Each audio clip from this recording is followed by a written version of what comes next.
The Ambitious Guest by Nathaniel Hawthorne. One September night, a family had gathered round their hearth and piled it high with the driftwood of mountain streams, the dry cones of the pine, and the splintered ruins of great trees that had come crashing down the precipice. Up the chimney roared the fire, and brightened the room with its broad blaze. The faces of the father and mother had a sober gladness. The children laughed. The eldest daughter was the image of happiness at 17, and the aged grandmother, who sat knitting in the warmest place, was the image of happiness grown old. They had found the herb heart's ease in the bleakest spot of all New England. This family were situated in the notch of the White Hills, where the wind was sharp throughout the year and pitilessly cold in the winter, giving their cottage all its fresh inclemency before it descended on the valley of the Saco. They dwelt in a cold spot and a dangerous one, for a mountain towered above their heads, so steep that the stones would often rumble down its sides and startle them at midnight.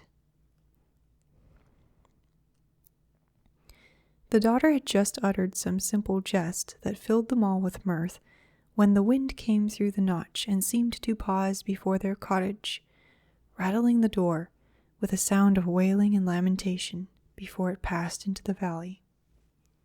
For a moment it saddened them, though there was nothing unusual in the tones. But the family were glad again when they perceived that the latch was lifted by some traveler whose footsteps had been unheard amid the dreary blast, which heralded his approach, and wailed as he was entering, and went moaning away from the door. Though they dwelt in such a solitude, these people held daily converse with the world.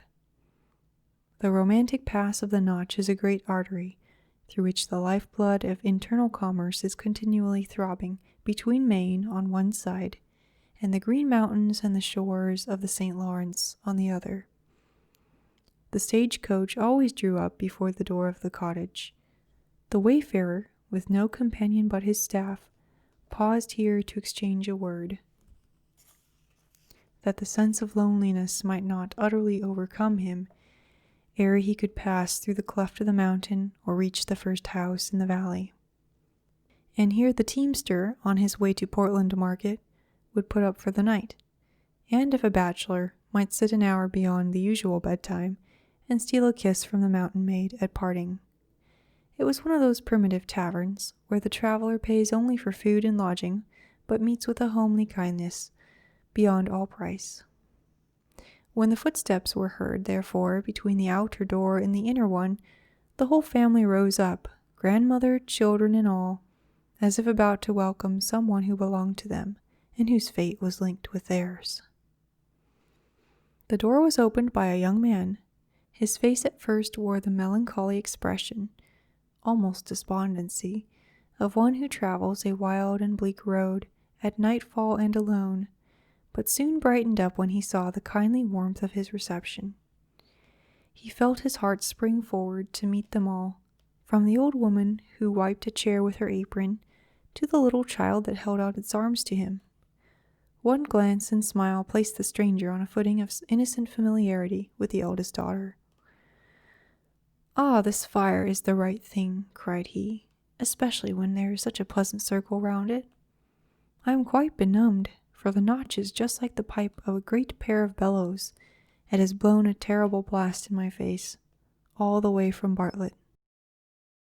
"Then you are going towards Vermont," said the master of the house, as he helped to take a light knapsack off the young man's shoulders. "Yes, to Burlington, and far enough beyond," replied he.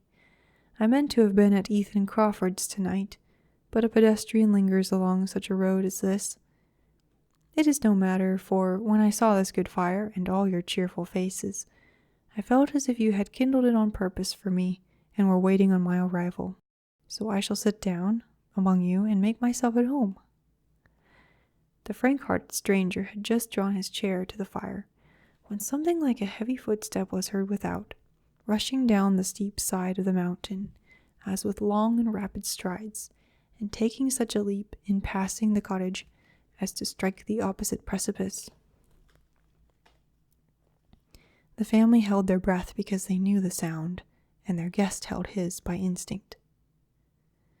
"The old mountain has thrown a stone at us, for fear we should forget him," said the landlord, recovering himself. "He sometimes nods his head and threatens to come down, but we are old neighbors and agree together pretty well upon the whole. Besides, we have a sure place of refuge hard by, if he should be coming in good earnest."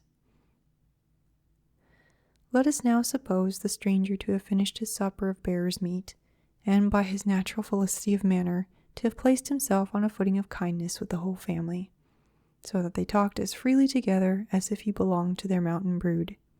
He was of a proud, yet gentle spirit, haughty and reserved among the rich and great, but ever ready to stoop his head to the lowly cottage door, and be like a brother or a son at the poor man's fireside. In the household of the Notch he found warmth and simplicity of feeling, the pervading intelligence of New England, and a poetry of native growth which they had gathered, when they little thought of it, from the mountain peaks and chasms, and at the very threshold of their romantic and dangerous abode. He had traveled far and alone. His whole life, indeed, had been a solitary path, for with the lofty caution of his nature, he had kept himself apart from those who might otherwise have been his companions. The family, too, though so kind and hospitable, had that consciousness of unity among themselves and separation from the world at large, which in every domestic circle should still keep a holy place where no stranger may intrude. But this evening, a prophetic sympathy impelled the refined and educated youth to pour out his heart before the simple mountaineers, and constrained them to answer him with the same free confidence. And thus it should have been. Is not the kindred of a common fate a closer tie than that of birth? The secret of the young man's character was a high and abstracted ambition. He could have borne to live an undistinguished life, but not to be forgotten in the grave. Yearning desire had been transformed to hope, and hope, long cherished, had become like certainty, that, obscurely as he journeyed now, a glory was to beam on all his pathway, though not perhaps while he was treading it. But when posterity should gaze back into the gloom of what was now the present, they would trace the brightness of his footsteps, brightening as meaner glories faded, and confess that a gifted one had passed from his cradle to his tomb, with none to recognize him. "As yet," cried the stranger, his cheek glowing and his eye flashing with enthusiasm, "as yet I have done nothing. Were I to vanish from the earth tomorrow, none would know so much of me as you, that a nameless youth came up at nightfall from the valley of the Saco, and opened his heart to you in the evening, and passed through the Notch by sunrise, and was seen no more. Not a soul would ask, who was he? Whither did the wanderer go? But I cannot die till I have achieved my destiny. Then let death come. I shall have built my monument." There was a continual flow of natural emotion, gushing forth amid abstracted reverie, which enabled the family to understand this young man's sentiments, though so foreign from their own. With quick sensibility of the ludicrous, he blushed at the ardor into which he had been betrayed. "You laugh at me," said he, taking the eldest daughter's hand and laughing himself. "You think my ambition as nonsensical as if I were to freeze myself to death on the top of Mount Washington, only that people might spy at me from the country round about. And truly that would be a noble pedestal for a man's statue." "It is better to sit here by this fire," answered the girl, blushing, "and be comfortable and contented, though nobody thinks about us." "I suppose," said her father, after a fit of musing, "there is something natural in what the young man says, and if my mind had been turned that way, I might have felt just the same. It is strange, wife, how his talk has set my head running on things that are pretty certain never to come to pass." "Perhaps they may," observed the wife. "Is the man thinking what he will do when he is a widower?" "No, no," cried he, repelling the idea with reproachful kindness. "When I think of your death, Esther, I think of mine too. But I was wishing we had a good farm in Bartlett or Bethlehem or Littleton or some other township around the White Mountains, but not where they could tumble on our heads. I should want to stand well with my neighbors and be called squire and sent to general court for a term or two, for a plain, honest man may do as much good there as a lawyer. And when I should be grown quite an old man, and you an old woman, so as not to be long apart, I might die happy enough in my bed, and leave you all crying around me. A slate gravestone would suit me as well as a marble one, with just my name and age, and a verse of a hymn, and something to let people know that I lived an honest man and died a Christian." "There now," exclaimed the stranger, "it is our nature to desire a monument, be it slate or marble, or a pillar of granite, or a glorious memory in the universal heart of man." "We're in a strange way tonight," said the wife, with tears in her eyes. "They say it's a sign of something when folks' minds go a-wandering so. Hark to the children." They listened accordingly. The younger children had been put to bed in another room, but with an open door between, so that they could be heard talking busily among themselves. One and all seemed to have caught the infection from the fireside circle, and were outvying each other in wild wishes and childish projects of what they would do when they came to be men and women. At length, a little boy, instead of addressing his brothers and sisters, called out to his mother. "I'll tell you what I wish, mother," cried he. "I want you, and father, and grandmom, and all of us, and the stranger too, to start right away, and go take a drink out of the basin of the flume." No one could help laughing at the child's notion of leaving a warm bed and dragging them from a cheerful fire to visit the basin of the flume, a brook which tumbles over the precipice deep within the notch.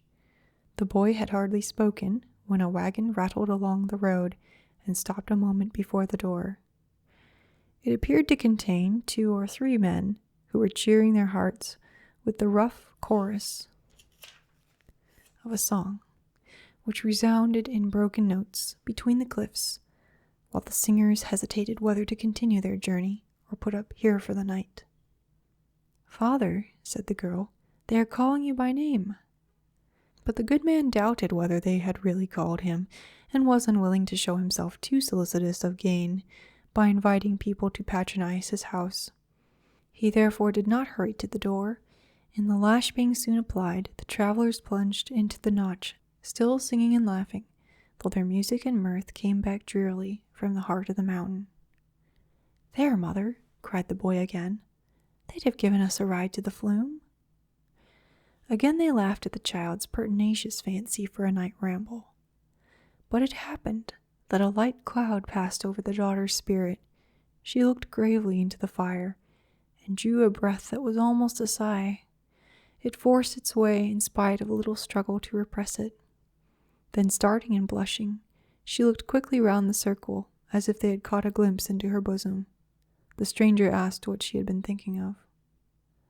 "Nothing," answered she, with a downcast smile. "Only I felt lonesome just then." "Oh, I have always had a gift of feeling what is in other people's hearts," said he, half seriously. "Shall I tell the secrets of yours? For I know what to think when a young girl shivers by a warm hearth and complains of lonesomeness at her mother's side. Shall I put these feelings into words?" "They would not be a girl's feelings any longer if they could be put into words," replied the mountain nymph, laughing, but avoiding his eye. All this was set apart. Perhaps a germ of love was springing in their hearts, so pure that it might blossom in paradise, since it could not be matured on earth. For women worship such gentle dignity as his, and the proud, contemplative, yet kindly soul is oftenest captivated by simplicity like hers. But while they spoke softly, and he was watching the happy sadness, the lightsome shadows, the shy yearnings of a maiden's nature, the wind through the notch took a deeper and drearier sound. It seemed as if the fanciful stranger said, like the choral strain of the spirits of the blast, who in old Indian times had their dwelling among these mountains, and made their heights and recesses a sacred region.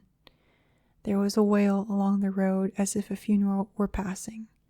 To chase away the gloom, the family threw pine branches on their fire, till the dry leaves crackled and the flame arose, discovering once again a scene of peace and humble happiness. The light hovered about them fondly and caressed them all. There were the little faces of the children, peeping from their bed apart, and here the father's frame of strength, the mother's subdued and careful mien, the high-browed youth, the budding girl, and the good old grandame, still knitting in the warmest place. The aged woman looked up from her task, and with fingers ever busy was the next to speak. "Old folks have their notions," said she, "as well as young ones. You've been wishing and planning, and letting your heads run on one thing and another, till you set my mind a-wandering too. Now what should an old woman wish for, when she can go but a step or two before she comes to her grave? Children, it will haunt me night and day till I tell you." "What is it, mother?" cried the husband and wife at once. Then the old woman, with an air of mystery, which drew the circle closer round the fire, informed them that she had provided her grave clothes some years before, a nice linen shroud, a cap with a muslin ruff, and everything of a finer sort than she had worn since her wedding day. But this evening an old superstition had strangely recurred to her. It used to be said in her younger days that if anything were amiss with a corpse, if only the ruff were not smooth or the cap did not set right, the corpse in the coffin and beneath the clods would strive to put up its cold hands and arrange it. The bare thought made her nervous. "Don't talk so, grandmother," said the girl, shuddering. "Now," continued the old woman, with singular earnestness, yet smiling strangely at her own folly, "I want one of you, my children, when your mother is dressed and in the coffin, I want one of you to hold a looking-glass over my face. Who knows but I may take a glimpse at myself and see whether all's right." "Old and young, we dream of graves and monuments," murmured the stranger youth. "I wonder how mariners feel when the ship is sinking, and they, unknown and undistinguished, are to be buried together in the ocean, that wide and nameless sepulchre." For a moment the old woman's ghastly conception so engrossed the minds of her hearers that a sound, abroad in the night, rising like the roar of a blast, had grown abroad, deep and terrible, before the fated group were conscious of it. The house and all within it trembled, the foundations of the earth seemed to be shaken, as if this awful sound were the peal of the last trump. Young and old exchanged one wild glance, and remained an instant pale, affrighted, without utterance or power to move. Then the same shriek burst simultaneously from all their lips. "The slide! The slide!" The simplest words must intimate but not portray the unutterable horror of the catastrophe. The victims rushed from their cottage and sought refuge in what they deemed a safer spot, where, in contemplation of such an emergency, a sort of barrier had been reared. Alas, they had quitted their security and fled right into the pathway of destruction. Down came the whole side of the mountain in a cataract of ruin. Just before it reached the house, the stream broke into two branches, shivered not a window there, but overwhelmed the whole vicinity, blocked up the road, and annihilated everything in its dreadful course. Long ere the thunder of that great slide had ceased to roar among the mountains, the mortal agony had been endured, and the victims were at peace. Their bodies were never found. The next morning the light smoke was seen stealing from the cottage chimney up the mountain-side. Within, the fire was yet smouldering on the hearth, and the chairs in a circle round it, as if the inhabitants had but gone forth to view the devastation of the slide, and would shortly return to thank heaven for their miraculous escape. All had left separate tokens by which those who had known the family were made to shed a tear for each. Who has not heard their name? The story had been told far and wide, and will forever be a legend of these mountains. Poets have sung their fate. There were circumstances which led some to suppose that a stranger had been received into the cottage on this awful night, and had shared the catastrophe of all its inmates. Others denied that there were sufficient grounds for such a conjecture. Woe for the high-souled youth with his dream of earthly immortality, his name and person utterly unknown, his history, his way of life, his plans, a mystery never to be solved, his death and his existence equally a doubt. Whose was the agony of that death moment?